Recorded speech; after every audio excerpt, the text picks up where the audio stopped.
এই সেই শক্তিশালী নিত্য নতুন পাওয়ারফুল ছোট্ট একটি দোয়া, যে দোয়া ফজরের 2 রাকাত সুন্নত নামাজ আদায় করার পরে ভিন্ন একটি নিয়মে 100 বার পাঠ করতে পারলে আল্লাহু আকবার, বান্দাবান্দির ভাগ্যের ছাকা আল্লাহ তাআলা গড়িয়ে দেন।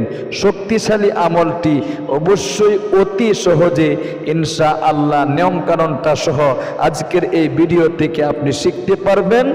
অবশ্যই হাতে পায়ে ধরে অনুরোধ করে বলবো, আজকের এই ভিডিওটা শুরু থেকে শেষ পর্যন্ত দেখুন এবং ছোট্ট নবীজির শেখানো আমলটা ইনশাআল্লাহ শিখুন এবং আজকের থেকে আপনি আমলটা মন থেকে করবেন। নবীজি বলেছেন এটা এমন একটা পাওয়ারফুল শক্তিশালী দোয়া, বান্দা বান্দি যদি মন থেকে পাঠ করতে পারে আল্লাহ তাআলা 1 নম্বরে বান্দা বান্দি যদি কষ্টে থাকে কষ্টকে দূরীভূত করে দিবে। অভাব অনটনে যদি বান্দা বান্দি পড়ে থাকে অভাব অনটন পরিবার সংসার থেকে দূরীভূত হয়ে যাবে। বান্দা বান্দি যদি কামাই রোজগারে শুধুমাত্র অবরকতই হয়, তাদের অবরকতই হচ্ছে এমন হয়, তাহলে বান্দা বান্দির বরকতের ব্যবস্থা আল্লাহ তাআলা করে দিবে। ইনকামের মধ্যেও বরকত হবে, ব্যবসায় উন্নতি হবে, কৃষি কাজে উন্নতি হবে ইনশাআল্লাহ। যত সমস্যা আছে, মনের যত নেক মাকসাদ আছে আল্লাহ তাআলা সমস্ত নেক মাকসাদগুলো কবুল মঞ্জুর করবে। এজন্য আসুন প্রিয় দিনী ভাই এবং বোন, ছোট্ট একটি আমল, পারবো না আজকের থেকে আমলটা করতে? ইনশাআল্লাহ অবশ্যই পারবো। এজন্য আসুন অতি সহজে ইনশাআল্লাহ আমি শিখাইয়া দিচ্ছি। সর্বপ্রথম আপনি ফজরের আজান যখন হয়ে যায় তাড়াতাড়ি ঘুম থেকে উঠে সুন্নত তরিকায় ওযু করে আপনি ওযুর শুরুতে অবশ্যই বিসমিল্লাহ বলবেন, বিসমিল্লাহির রহমানির রহিম। এরপরে ওযুর শেষে আকাশের দিকে তাকিয়ে কালিমায়ে শাহাদাতটা একবার পাঠ করবেন, এরকম ভাবে আশহাদু আল্লা ইলাহা ইল্লাল্লাহু ওয়াহদাহু লা শারীকা লাহু ওয়া আশহাদু আন্না মুহাম্মাদান আবদুহু ওয়া রাসূলুহু। এরপরে ঘরে অথবা মসজিদে আপনি ফজরের 2 রাকাত সুন্নত নামাজ আদায় করার পরে কেবলামুখী হয়ে চোখ বন্ধ করে বসে আপনার যত চাওয়া পাওয়া আছে অন্তরে জাগিয়ে আপনি নবীজির শেখানো ছোট্ট একটি দুরূদ শরীফ 3 বার পাঠ করে এরপরে সেই ছোট্ট দোয়াটি 100 বার পাঠ করতে হবে। আগে দুরূদ শরীফটা সহিহ শুদ্ধ উচ্চারণে শিখুন। আমাদের অনেকেরই এই দুরূদ জানা কিন্তু সহিহ শুদ্ধ উচ্চারণে পারি না, এজন্য চেষ্টা করে একটু আল্লাহ তাআলাকে দেখাতে হবে। আমি চেষ্টা করিতেছি ইনশাআল্লাহ। আমার সাথে সাথে সহিহ শুদ্ধ উচ্চারণে শিখো। আল্লাহুম্মা সাল্লি আলা মুহাম্মাদিন কুল্লামা যাকারাহুল যাকিরুন। বলেন ওয়াসাল্লি আলা মুহাম্মাদিন কুল্লামা গাফালা আন যিকরিহিল গাফিলুন। সহজে শিখাই দিচ্ছি ইনশাআল্লাহ শিখুন। আল্লাহুম্মা সাল্লি আলা মুহাম্মাদিন কুল্লামা যাকারাহুল যাকিরুন ওয়া সাল্লি আলা মুহাম্মাদিন কুল্লামা গাফালা আন যিকরিহিল গাফিলুন। আপনি এই শক্তিশালী দুরূদ শরীফটা 3 বার পাঠ করবেন। আরেকবার পাঠ করাই দিই, আল্লাহুম্মা সাল্লি আলা মুহাম্মাদিন কুল্লামা যাকারাহুল যাকিরুন ওয়া সাল্লি আলা মুহাম্মাদিন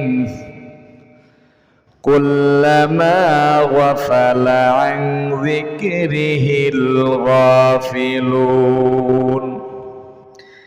এরপরে নবীজির শিখানো শক্তিশালী যে দোয়াটি রয়েছে 100 বার পাঠ করার আগে এই ইস্তেগফারটি 3 বার পাঠ করে নেবেন। ছোট্ট ইস্তেগফারটি, আস্তাগফিরুল্লাহাল্লাযী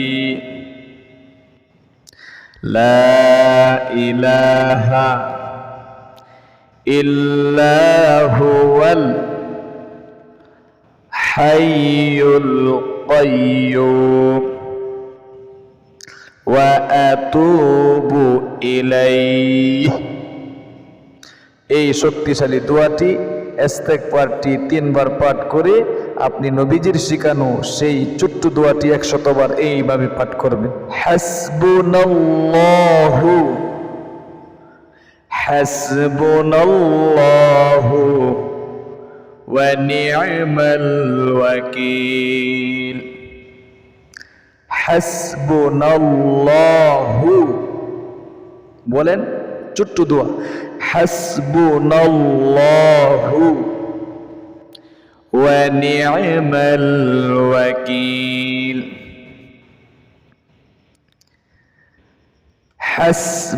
হাসবুনাল্লাহু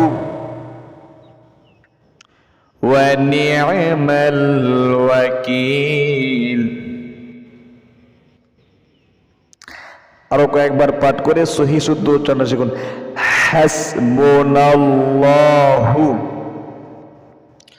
ওয়া নি'মাল ওয়াকিল।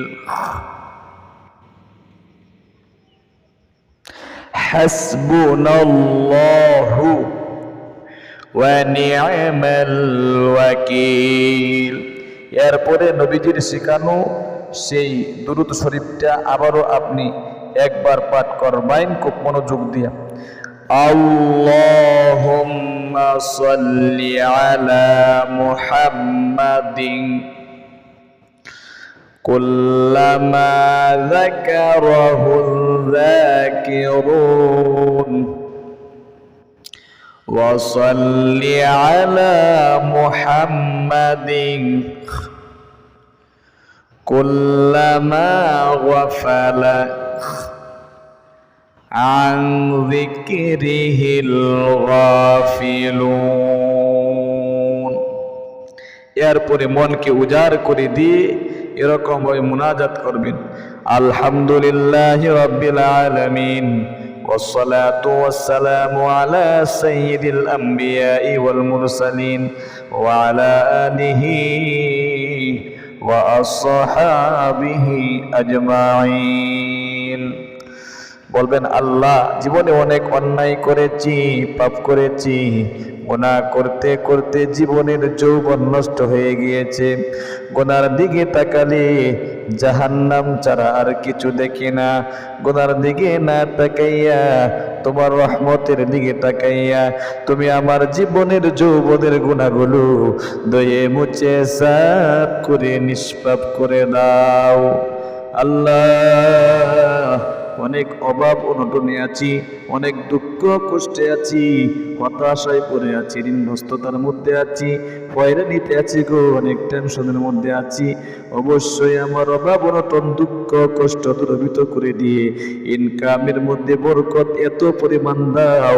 আহারে, জীবনে অবশ্যই শান্তির ব্যবস্থা তুমি যদি না দাও তাহলে আমি শান্তি কোথায় পাবো?